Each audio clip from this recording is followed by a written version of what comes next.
Well, hey there, friendships. Welcome back to Curtis's Corner, where we laugh, scream, and occasionally ask, who thought this was a good idea? Today, we are diving headfirst into the blood-soaked time warp that is Until Dawn, the brand new horror flick directed by David F. Sandberg, based on the super popular video game where your choices could literally kill your faves. And yes, your poor decisions will be judged.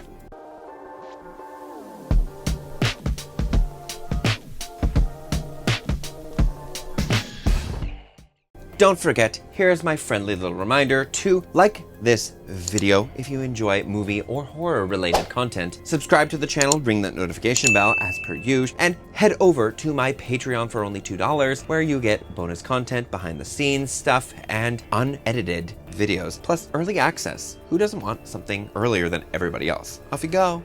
See you there. Before we jump right into the guts of it, here's a quick spoiler-free summary to catch you up faster than a horror movie character running upstairs instead of outside. A year after her sister vanished, Clover and her friends search a remote valley for answers. But when a killer strikes, they're trapped in a deadly time loop, facing new horrors each night. With their deaths counting down, survival until dawn is their only escape. Oh yes, it's giving Groundhog Day, if Groundhog Day were covered in blood and deep regrets. Now, let's slash right into it. First up, Ella Rubin as Clover. Whew, let me tell you, she ate this role up and left no crumbs behind. Even when the jump scares leaned a little too hard on the haunted house at a carnival side of things, Ella sold that fear like she was paying rent with it. The only thing missing? I wish that they had pushed that emotional gut punch even harder later in the film. There were moments that should have cracked my heart open like a glow stick at a rave, but instead it was like, oh no. Anyway, Michael Cimino as Max, however, the precious cinnamon roll, too pure for this world as he is. As usual, Michael brought his adorable, lovable energy. Max is the friend who's ready to throw hands with the demon if it even breathes in Clover's direction. Now, yes, a few of his choices had me yelling at the screen, "Sir, this is why people die in a horror movie." But, and that's a big but, he redeems himself with some real MVP moments that made me want to scream, "You better work, bestie." Odessa Azion as Nina? Well, Nina is that friend who will absolutely roast you while you're bleeding out, and somehow you'll still say thank you. Odessa came in swinging with chaotic, sharp-tongued energy, keeping the group constantly guessing if she was about to fight the killer or start a group chat war. Her character backstory? It's basically a throwaway line. Aloof and bad at relationships. Like, girl, join the club. But even with next to no setup, Odessa squeezes out some surprisingly genuine moments that remind you Nina does have a heart. It's just buried under 6 layers of sarcasm, bad decisions, and trauma glitter. Ji Young Yu as Megan might not be running the show, but don't get it twisted, she's no background extra either. Yu plays her with this quiet, quirky vibe that makes you underestimate her at first, until she starts connecting the dots faster than half the main group. While the trailer tries to play it all mysterious, within the first 10 minutes, it's crystal clear, Megan's got psychic powers, and thankfully she actually uses them instead of just standing around looking haunted. She's not the official brains of the operation, but when it is her time to shine, she grabs that spotlight and works it, helping steer the group toward answers while everybody else is too busy panicking, bleeding, or being hot and useless. Honestly, we low-key love a supernatural MVP. Belmont Camelli as Abe, the comic relief we didn't know that we ordered, but we're glad DoorDash dropped off anyway. Abe was genuinely funny, and not in a I'm trying too hard way, but in a that's exactly what someone would say when they realize they're about to be yeeted into oblivion kind of way. That said, depth, character development, MIA.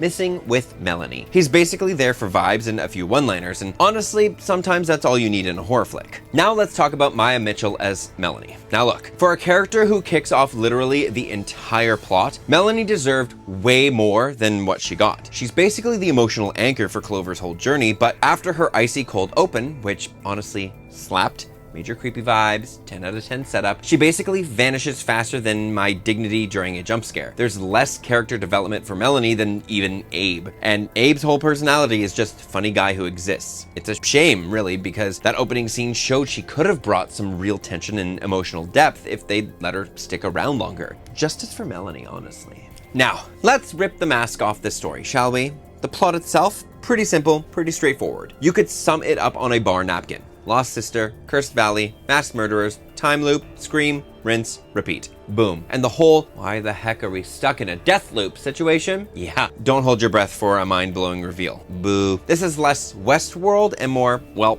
world. In fact, some of these so-called important scenes don't even bother showing up. They get fast-forwarded through glitchy, low-res phone footage like a haunted TikTok compilation nobody asked for. Like, excuse me, I paid for a horror movie, not a cursed iPhone slideshow. Was it a little lazy? Absolutely. Did I cackle like a possessed hyena because they thought they could just skip over plot holes like a skippable YouTube ad? Also, absolutely. But here's where things rise from the grave, friendships. Where the plot thinned out, the practical effects thickened. And when I say thickened, I mean that gore was so rich, it needed its own cholesterol warning. And baby, the blood buffet that they served up, immaculate.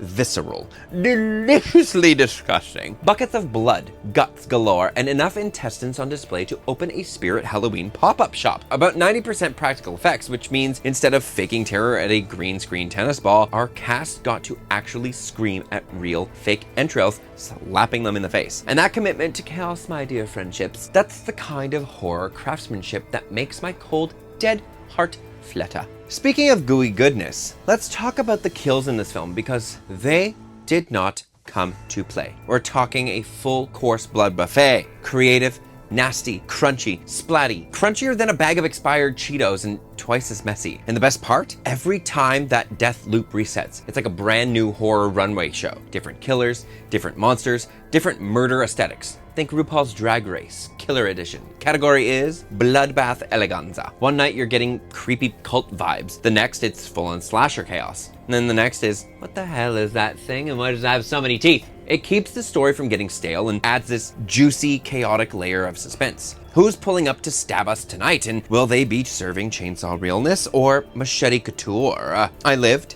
I gagged, I died, and then I respawned. Panicked, made terrible survival choices, and died all over again. Just like a true horror protagonist should. Now, let's spill some blood-flavored tea. Adapting a video game, especially a choose-your-own-adventure-style horror game, into a non-interactive movie. Yeah, that's harder than trying to survive a Wendigo attack with a dead phone battery and a sprained ankle. You can't exactly hand the audience a controller and say, all right, boo, you decide who dies tonight. Unless you're Netflix pulling some Bandersnatch level witchcraft. You're locked into telling a linear story. And honestly, the filmmakers looked at that nightmare challenge and said, you know what? Screw it. Deathloop. Suffer with us. And I genuinely think it was the smartest move possible. The time loop setup keeps the spirit of the game alive. Choices matter, consequences hurt, and bad decisions will absolutely get you gutted faster than you can say final girl energy. Every reset feels like a new round of who wants to die horribly, but without getting bogged down in gimmicky choose your path nonsense that would have slowed the movie to a crawl. And here's the real tea. Even if you've never touched a controller in your life, even if the closest you've gotten to gaming is watching your cousin rage quit Mario Kart, the movie still makes perfect bloody sense. Survival, choices, death, reset. Easy peasy bloody squeezy. And for the horror fans, it's like being trapped in a never-ending slasher flick, where every mistake costs you another chance to make it to sunrise. No cheat codes, no save points, just vibes, poor life choices, and enough death to fill a spirit realm group chat. Now, let's be real. Some of the jump scares, they are worn out like my vocal cords after a night out at my local drag bar. They've been through the ringer. You can practically see them coming from the parking lot. Like, oh look, there's a creepy figure in the corner. I'm sure it's just the lighting. Spoiler, it's not. But here's the plot twist. I will give credit where it's due. A handful of those jump scares, they got me good. Like chest clutching, breath snatching, gasp so loud my dog just sent me an emergency vet bill kind of jump. I'm talking full on, I'm about to spontaneously combust levels of shock. 1 minute I'm just minding my business and the next, bam! Popcorn flying in all directions. My nerves looking like they went through an emotional breakup. You got me, movie. I'm weak. You made this horror hoe spill her popcorn, clutch her phone, and check her insurance policy all in one go. So, bravo. You pulled a fast one on me, and I'm not even mad about it. Now, with all that being said, my final rating for Until Dawn is a sparkling, blood-drenched A-. All in all, Until Dawn isn't trying to reinvent horror. It's here to spill guts, twist reality and keep you guessing who or what will show up next to snatch your soul. It's bloody, it's messy, it's a little lazy in places, but it's a damn good time. And frankly, sometimes horror should just be about surviving the night and serving some awesome killer looks. And that's all she screamed, friendships. Thank you for hanging out with me today. If you loved this review, or if you're currently trapped in a death loop and need something to pass the time, hit that like button, subscribe for more horror and movie madness, and don't forget, for $2, check out my Patreon for bonus content and sneak peeks. Until next time, stay spooky, stay sassy, and try not to die before dawn, okay? Bye, friendships.